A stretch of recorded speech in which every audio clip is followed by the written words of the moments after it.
What's up guys, today we are looking at this Keyring cap gun. So when I was a kid, these were very popular, the full-size ones, where you can put a cap in the gun and it makes a loud pop sound. So this is the pouch that it comes in. Keyring here, it's pretty large. There's a button clip here to secure it. And here is, it's like a revolver, like Wild West style revolver with the barrel.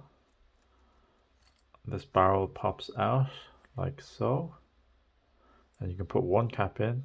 There's one cap there, and you put it in there, and you load the back like so. There's a spring, then it pops. But I don't have any caps right now. Yep, and that's it. It says Victory here. It's made out of die-cast metal. And this part is plastic. There's a little hole here so you can attach it somewhere so you won't get lost. Yep, and that's it. There we have it. Alright guys, thanks for watching. I'll see you in the next one. Bye bye.